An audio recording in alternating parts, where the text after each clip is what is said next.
Hi again. Welcome back. Thank you for being here.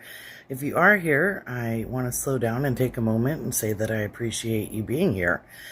I am maybe only a few of us here right now, and we may be only a small community, but in my mind, I'm speaking to thousands of you. And I do hope that one day we have a giant, vibrant community where I know that I am helping to empower and enliven your lives with skills and with maybe something to share with others, maybe something that makes you feel special about yourself, and possibly, like I always advocate for, even something to help you in your entrepreneurial spirit.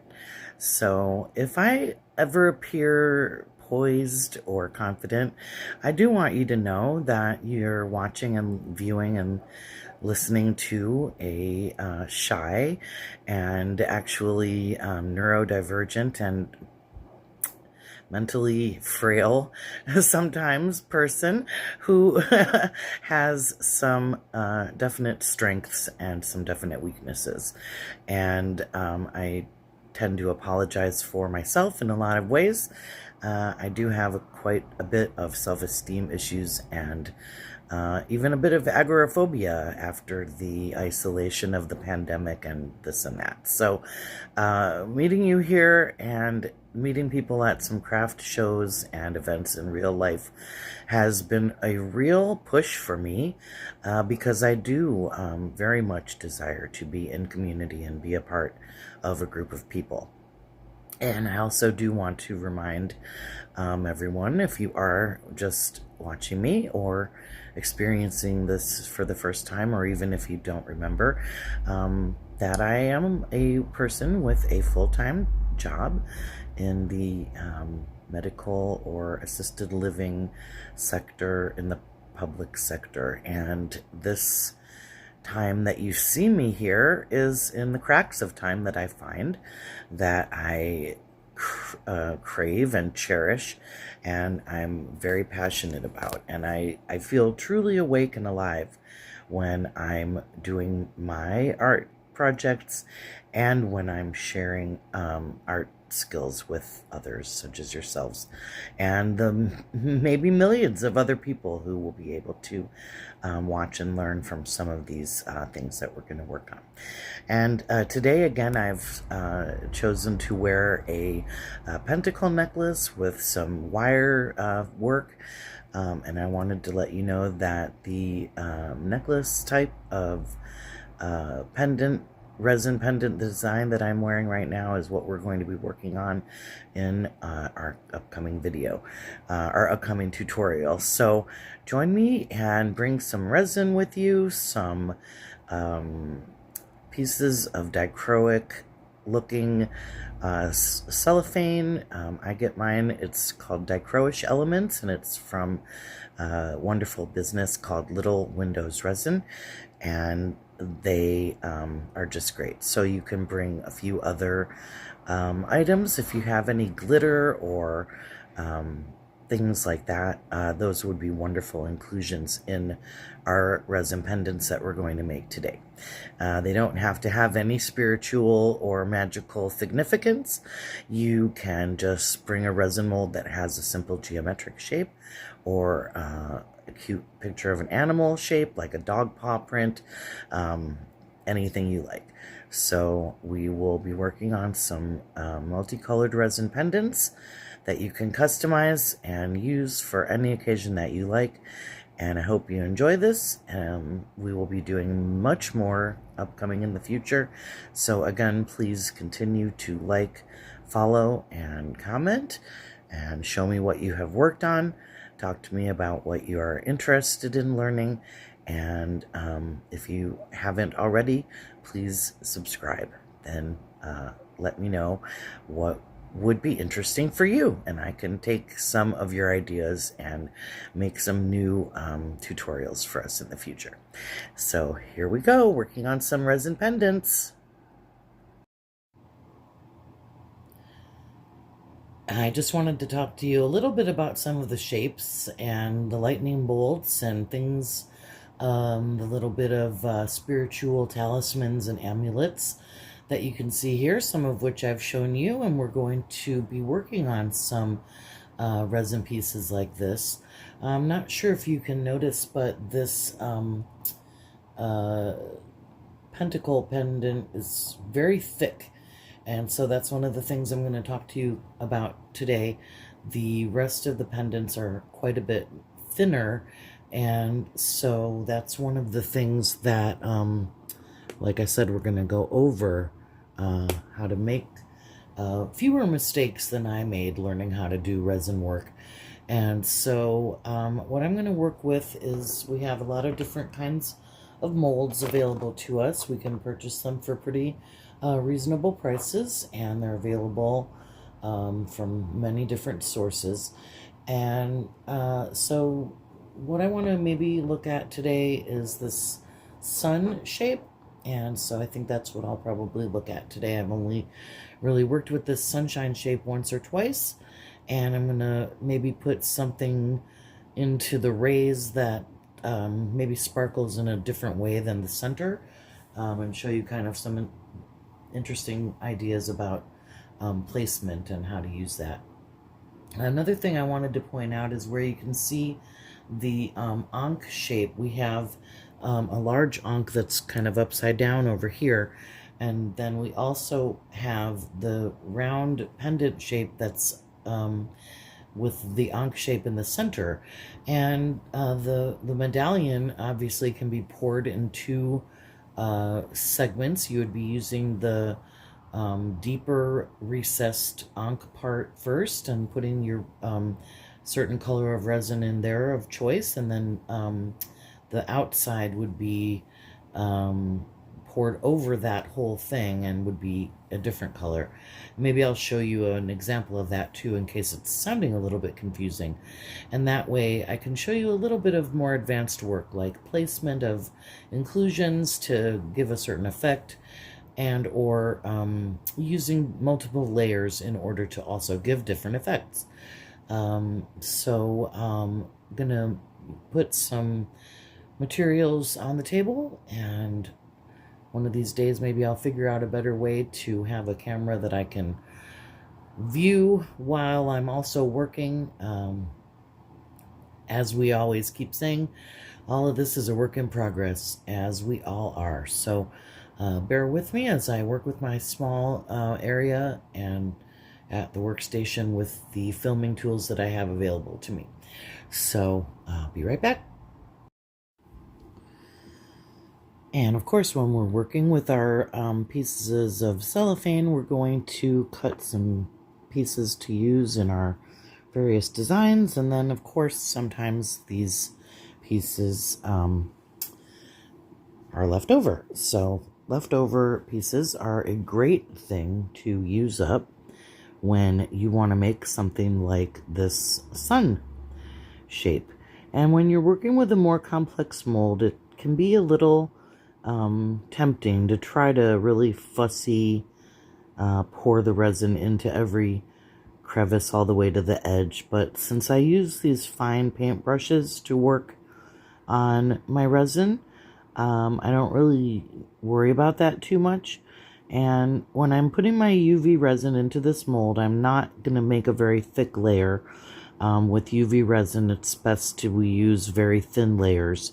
But when you work with a mold like this and you don't use enough, then you can get some gaps, and I just want to try to avoid that. And I'm not really squeezing my bottle very hard.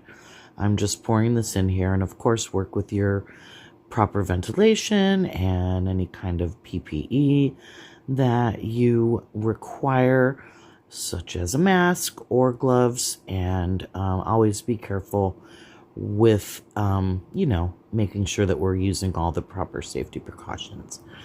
So, that being said, looks like we have a pretty thin layer here going into all the crevices, and I'm just going to kind of go over it one more time, letting a few more drops drip out. And then what I'll do is I'll take my paintbrush and I'll paint the resin into the corners, and just kind of make sure that it's in there. And of course, since we're going to be doing a couple of layers here, because I wanted to show you some of a little bit more complexity, we'll have an opportunity to fill anything in. And of course, again, until you have cured your resin, you can still pour a few more drops in if you find that you have a big gaping spot where there needs to be some more. And as always, good eyesight and good lighting is very helpful.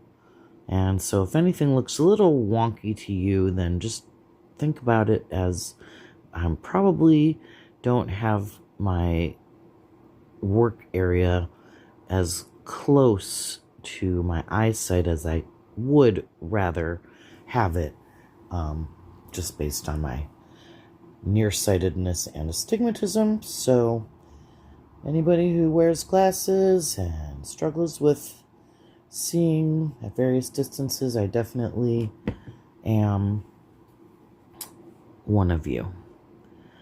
So we're all in this together, doing our thing the way we need to. All right.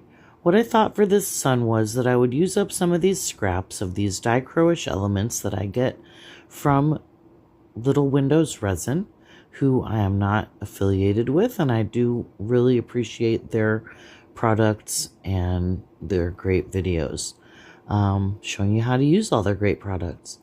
So we're going to just cure this, and I'm hoping that this layer is a nice flat, smooth layer for the front of our piece of jewelry.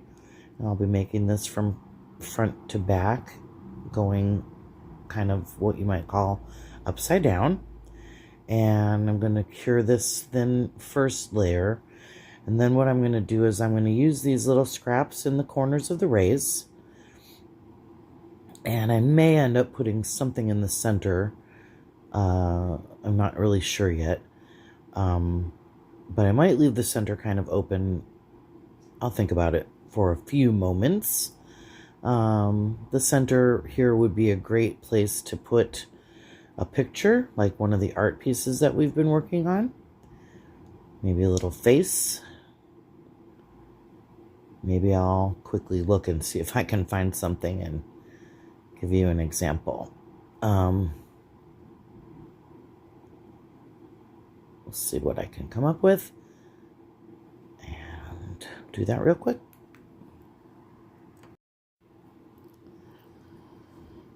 And I've carefully put another layer of resin into my mold, and then I wanted to put a few last pieces of cellophane into the rays. And then I'll cure this, and then we will work on the next layer, which will probably most likely be pretty close to the back, because I want my pendant to be kind of thin. And I have pre-poured a small amount of glow-in-the-dark powder into my cap, and I'll just tip that into what is already some resin. And then I'm going to actually use my paintbrush to mix it up in the mold. And I'm going to be a little careful not to disturb the mold in place very much. I don't want the resin with the glow-in-the-dark powder in it to seep under into the edges or onto the front of the piece over what we've already done. So I'm just going to very gently kind of draw some of the blank or clear resin out from the rays where I've already drawn it into, and I'm going to sort of exchange it with some of the colored resin that I've created. And I'm going to mention when I do my work, I do make some comparisons sometimes. And one of the comparisons that I will make is that in my resin work, in my practice, I have found that these glow-in-the-dark powders that I have, and I will try to, again, I'm not affiliated with anybody, but I would like to share with you what I work with, so I will try to list some of the names of the products that I work with. But this resin powder, the glow-in-the-dark powder, really colors and has an enamel-like feel. And so to enamel artists, I do not want to offend or say that I'm doing anything the same, but a lot of my work is in homage and or inspired by certain other things. And as I am working with resin currently in my art studio, I believe that it has many glass-like qualities. I do not believe I would be the only one to feel that way. And you can take a moment to do a little pattern, a little swirl. Sometimes it shows up and sometimes it doesn't. And I've also done one last thing here, and I don't exactly know how this is going to turn out, but I made this little face, and I'm going to just plop it in there. And let's see if I can pick up this smile on my... Alright. I just twisted some wire, and so I'll cure that, and we can unmold this, and we can see how our little sun face and sun talisman has turned out. It's pretty simple, but like I said, it's a little bit more complex than some of the things that we've already worked on. And I'm hoping that we have a really exciting result, with or without a bubble or two.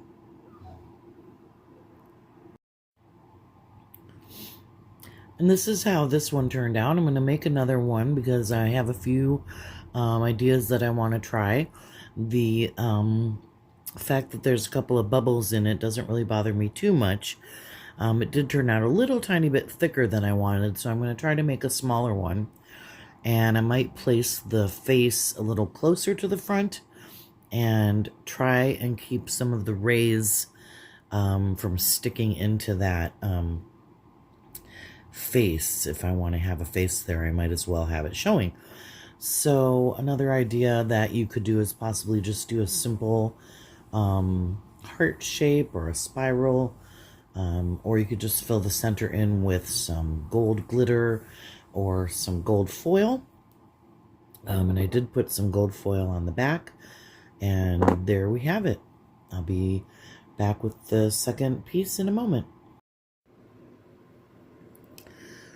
Well, I have a couple of faces here and then one with a spiral, and I'm probably most pleased with this one. This is the third one that I did, and so I'm thinking that that one probably is the most just decorative and least problematic, probably. So the pattern has a spiral and a piece of gold foil that's in the shape of a triangle, and I'm going to work more with these wire faces in this mold and give it a try again a few more times and show you a few other pieces inside of that same mold, a few different variations in the next few videos. So thank you again, and please like, share, subscribe, and follow, and comment, and we'll have a great time.